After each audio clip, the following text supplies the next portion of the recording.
Сан есім, заттың санын, мөлшерін, бөлшегін білдіретін сөз табы. Жас жеткіншек. Күнделікті өмірде сан есім жиі қолданылады. Уақыт, адамның жасы, сауда жасағанда және тағы басқа көптеген жағдайда сан есім кездеседі. Бүгінгі сабақта сан есімді тереңірек біліп, тапсырмалар орындау арқылы сан есімнің құпиясын ашамыз. Сан есім әлеміне қош келдіңіз. Сара, туған күніңмен құттықтаймыз. Қош келдіңдер, үйге кіріңдер. Самат, сыйлаған гүл шоғың қандай тамаша. Сара, мен сенің ойыншықты жақсы көретінді білем. Сондықтан мен саған көжек сатып алдым. Ал мен сенің туған күніңе арнап торт пісірдім. Вау, керемет! Бетіндегі құлпынайлар ерекше әдемілік беріп тұр.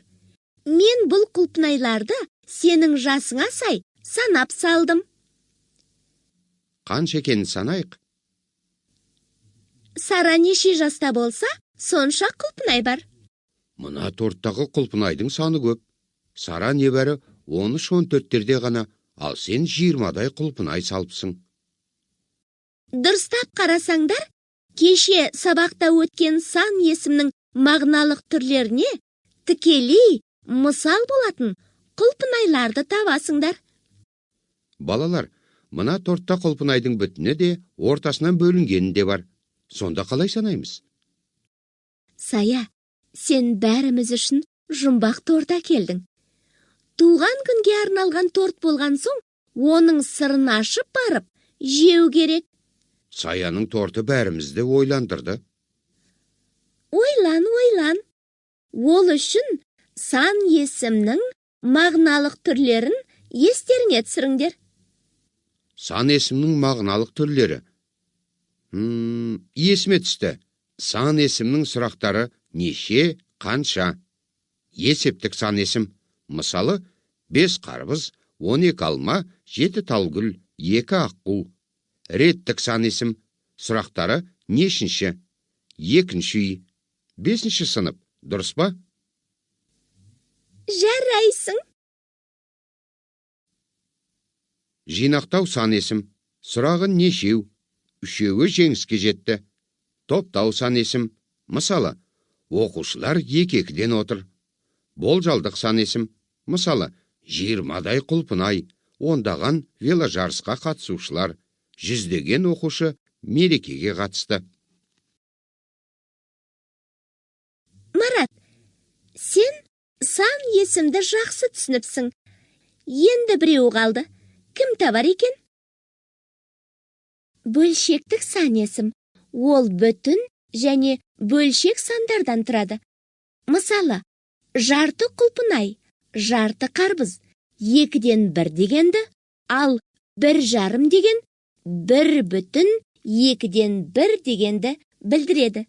Сара, сен қандай ақылдысың? Бәрімізге түсінікті етіп, мысалмен айтып бердің. Ал енді тортты өзің кес. Менің туған күніме жасаған тосын сыйларың өте ұнады. Әсіресе туған күн торты есте қалатын болды. Сан есімді ұмытып қалсаңдар, менің туған күнім естеріңе салатын болады. Рахмет, достарым. Сендердің келгендеріңе қуаныштымын. Сан есім. Заттың санын, мөлшерін, шама шарқын, ретін білдіретін сөз табын сан есім дейміз. Сан есім сұрақтары қанша, неше, нешінші, нешеу, нешеден.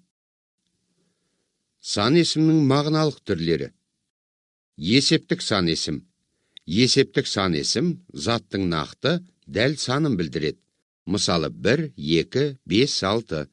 Алыстағы ауылға 5 күнге барып қайттым. Реттік сан есім. Есептік сан есімдерге ыншы, інші, ыншы, інші жұрнақтарын қосу арқылы жасалып, сандық ретін білдіреді. Мысалы, 5-ші, 10-шы, 2-ші. Мен 2-ші. Дай, дей, тай, тей. Мысалы, ондаған, мыңдап, жүздей. Жүздеген адам көшеге шықты.